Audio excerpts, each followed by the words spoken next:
Since 2012, the Paranormal Zone has brought you stories, research and investigation from around Malaysia and also neighboring countries like Thailand, Indonesia and even Taiwan. With the principal objective of giving you information and knowledge on the paranormal, there is no doubt that the Paranormal Zone brings you this content not without sweat and sometimes even tears. In fact, there are times when we reach our location, things start to happen. Unique things, what I call paranormal things. Unfortunately, it was not allowed to be filmed because you just couldn't. But it gave us a good indication that we were on the right track at the right place. Today, I am not going to any venue or location, but I bring you a memorable flashback of episodes covered in the last 4 seasons, which may have changed your life, your view, and your understanding of the paranormal.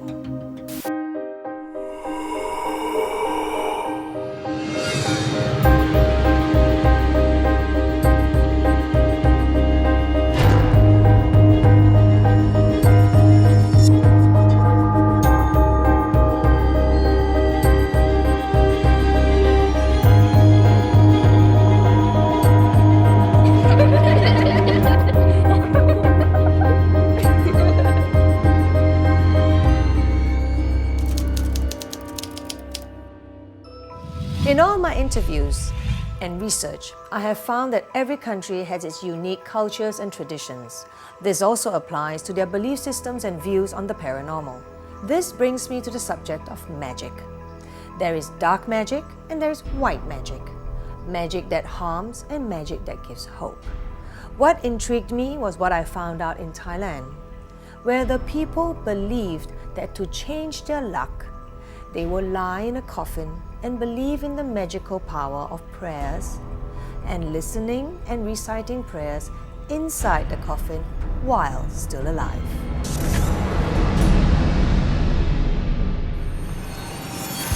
The coffin ritual, or the nolom, is normally carried out at a Buddhist temple on certain occasions. However, at Wat Tamai Temple, the abbot has arranged a special session for the Paranormal Zone. As you can see, there are threads tied in a geometrical pattern just right below the ceiling. The magical power, or the saksit, generated by the chanting of the monks is transmitted to the person sleeping in the coffin through the string that he holds onto while lying down. The other end of the strings are held by the monks. When a person lies inside the coffin, he will imagine all the bad things leaving through his feet, and the chanting by the monks will also purify all negativities.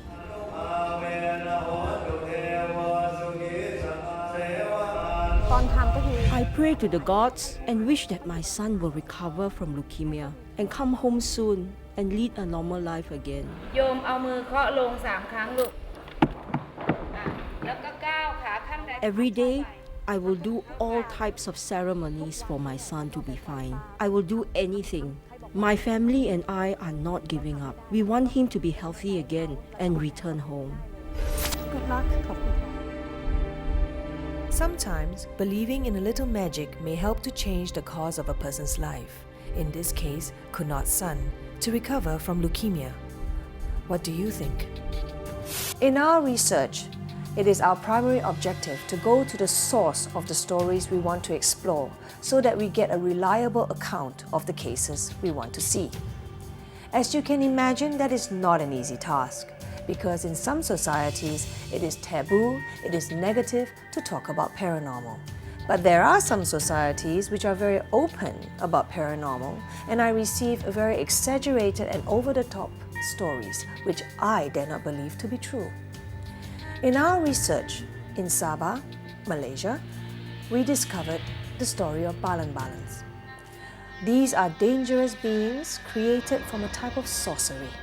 In the night, they go around looking for blood and flesh, and in the day, they are like humans, quite normal.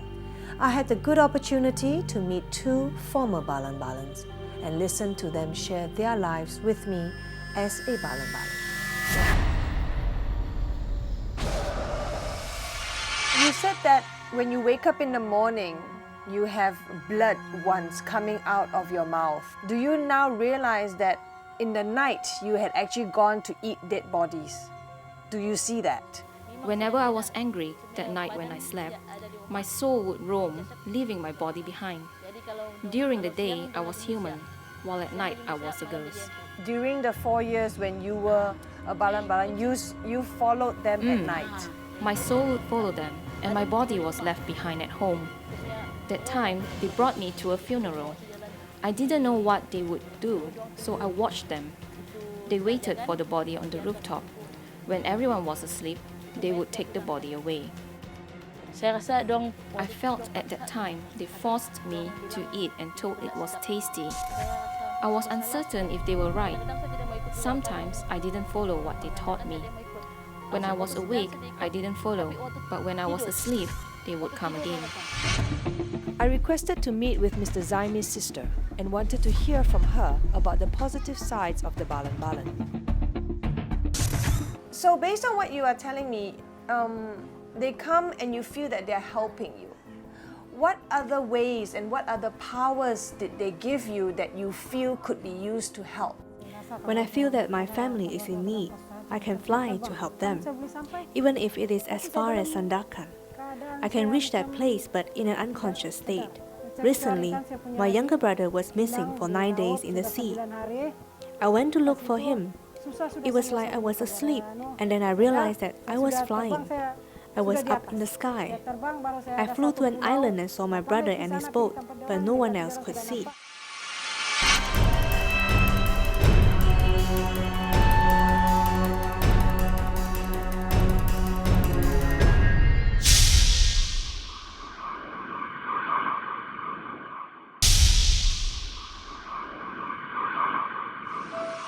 Hosting the Paranormal Zone has indeed been a personal adventure for me. There are times it is beyond the physical. In fact, at times it is quite emotional.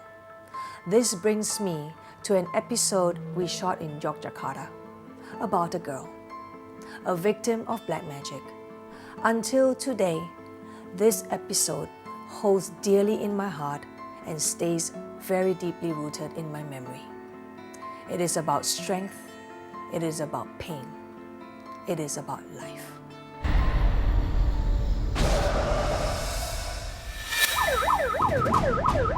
When this patient arrived, she was barely conscious. Her name was Supiati. Both of her legs were badly infected and foreign objects were found lodged within her shins, heels, and feet. She later told the doctor that she has been in this condition for nearly 2 years.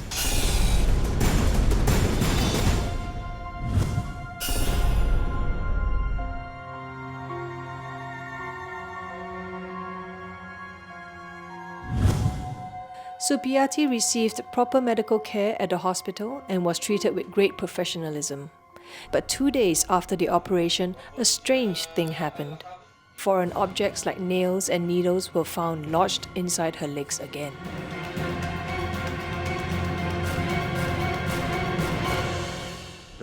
There are other medical practitioners who criticized me for helping Supiati because it is mystical and not scientific. If by wearing this coat it prevents me from saving lives and people who are suffering, then I will take the coat off. Let's put science aside and just feel and empathize with the plight of Supiati.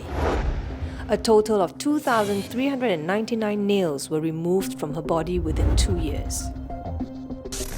When you started seeing those nails and pins and all that stuff, what did you think you were suffering from? At first, I felt really sad. My family and I actually had a suspicion that someone placed a dark spell on me. Who or what were you suspecting? It was my ex-husband who made me sick. He forced me to marry and threatened me many times. And so 3 years ago, I did marry him out of fear. It started on our wedding day when I fainted and fell ill and never got better. 3 months later, strange things like nails, pins, hair started to come out of my body. When I was very sick and in great pain, he refused to take me for treatment. He only brought me to visit one witch doctor. He said that if I don't listen to him and follow his instructions, he will put more dark magic on me. When Supiati showed me the marks on her body, I have to admit that I was disgusted and angry at the person who could cause her such damage. Supiati is scarred for life. Oh, God. It has obviously hurt your bones as well. Have you ever thought of, since you know who did it, you want to do it back to him? No. A woman so strong yet so compassionate, being in such pain, doesn't even think of revenge. So what qualifies those of you out there who would consider such evil deeds to hurt someone else? In the past, the practice of ghost marriage was indeed very common, especially in societies predominantly Chinese. Of course, with modern times, this practice has become less common. My interest in ghost marriage brought me from Singapore in Season 3 to Taiwan in Season 4. In Taiwan, I found a very unique and interesting story of a man married to a female spirit. In his account, it merges the dimensions of spirit and reality.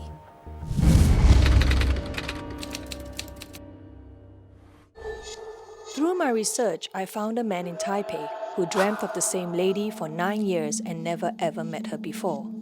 Every night in his dream, he would be in a relationship with this lady, to the extent of even having physical intimacies with her. After a 9-year relationship with that lady in his dreams, they finally got married. Ghost marriages is something that is acceptable and also symbolic in the Taiwanese culture. Is it symbolic in your case, or is it your reality? I feel that the marriage is real. There are times when she took me to a very beautiful place. It's too beautiful to describe. We had a good time there and we even had sex. The feeling was even better than in real life. During the intimate moment, I could feel the warmth of her body, like being with a real person. After getting married to her, I could see her anytime, day or night. Is ghost marriage a way of seeking psychological, emotional comfort, or a fantasy? Dr. Ho is conducting some tests on Mr. Wu to assess his psychological state. I am most curious to know the findings. The result shows that he has no psychosis or any psycho syndrome, except that he can hear his ghost wife. Mr. Wu has a lot of frustrations and he is unhappy in his real life. He needs a lot of support and care. He mentioned to us that he has given up to have a real marriage. He is satisfied with his current ghost wife. Therefore, it can be concluded that he might have built a fantasy world that he feels secure and comfortable. After listening to Dr. Ho's explanation, we learned that Mr. Wu has no mental illness. But I'm still curious, is his marital status one that is paranormal?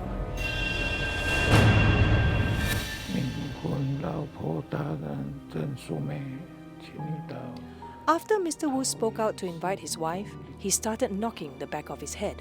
He looked possessed. His voice changed, and he kept pointing to his head and neck, asking us to hit at the pointed areas.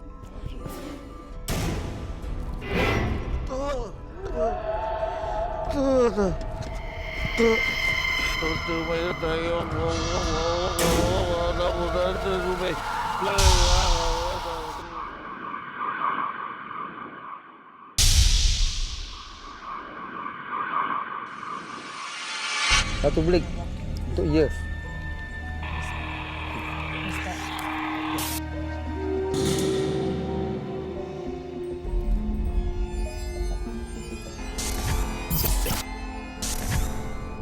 A female spirit from upstairs is coming down. She looks angry as if saying, "Why do you come here?"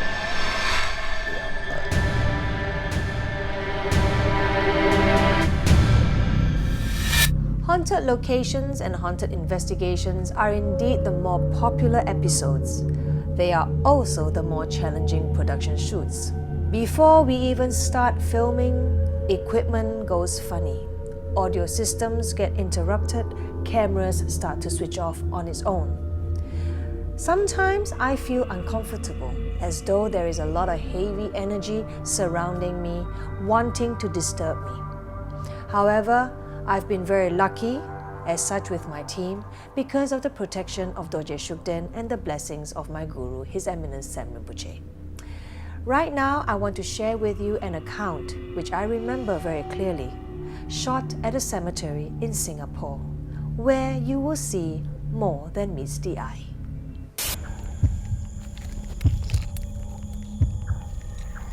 After waiting for more than an hour, we seem to have made contact with the spirits, as we might have seen flashes of lights from the device. Desmond took some pictures with his camera, hoping to capture any forms of unknown phantom energies in the area. Upon checking through his camera, we discovered certain phenomena that cannot be explained. Wow. Maybe it's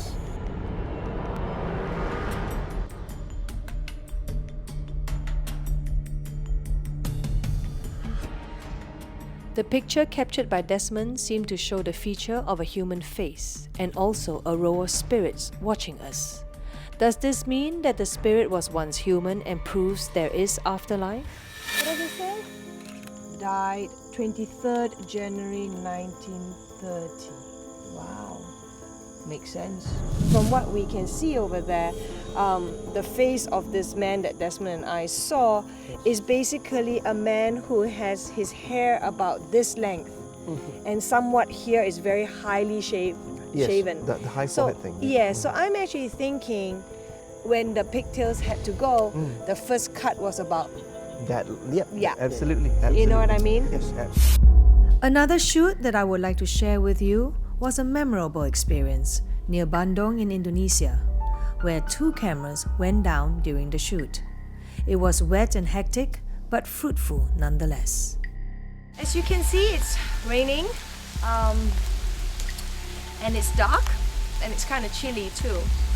I'm over here. I've arrived at Antakapura, which means the Palace of Death. This is where the souls of 2 torn apart unite again. Are they still here?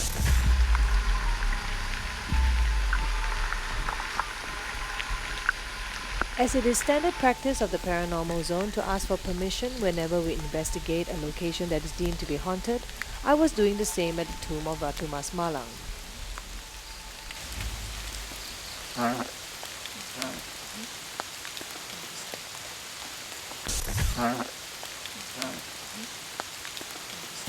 When we reviewed the footage, it seemed to have recorded an EVP or a ghost voice that said "ya, ya," as confirmed by our expert researchers.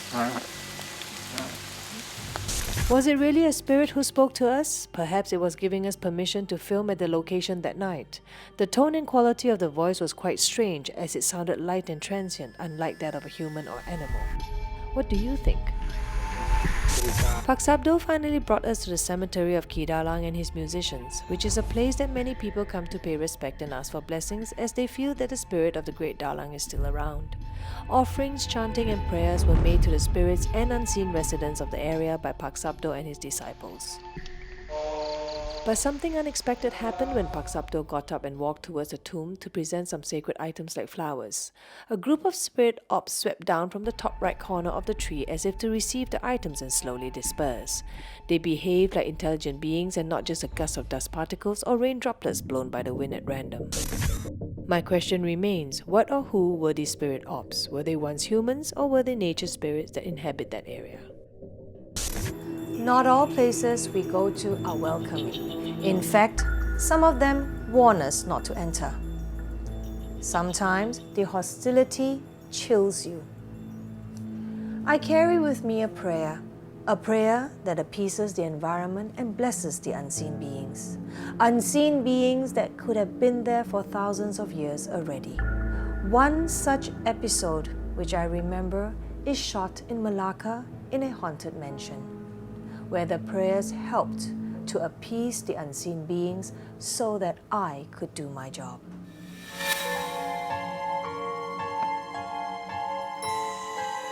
I've sent my students and friends here to record, investigate, and learn, and perhaps myself to offer you some comfort. Oma namo bhagavate venza varahi vam hong hong pe. Om namo arya aparatite teluga mati pedi shuri hong hong pe. Om namo The unseen beings actually mentioning to us that they are grateful for the prayers and they need more prayers to set in order to harmonize them. Upon actually making requests, they will actually to show their appearance through the camera. But we had to leave this place for about 20 to 25 minutes, and by 10 o'clock we should be able to come back. So we'll leave the ghost meter and the cameras to this room. Yes. Right. Okay.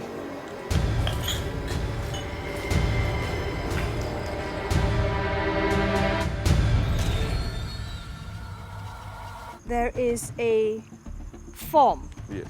that we see. Over in the middle. It's white and it doesn't stay still. But there's also some orbs flying in. Right there? Yeah. Oh wow. It has a head. Yeah. For several occasions and different locations that we've been to, we have had experiences where we feel a presence. But this time, we have footage on camera. As an investigator, a person who is looking for information and knowledge for you. This is good. There you have it. A flashback of 4 seasons, bringing you a variety of subjects pertaining to the paranormal topic. I hope that we have achieved our objective, which is to provide you more information and knowledge on the subject of paranormal, clearing your doubts, reducing your fear of what we label as unseen and illogical. The future holds a lot more stories, a lot more interviews to be discovered, a lot more people to meet and places to go. And like I always say, what we see may not be real, and what is real we may not see.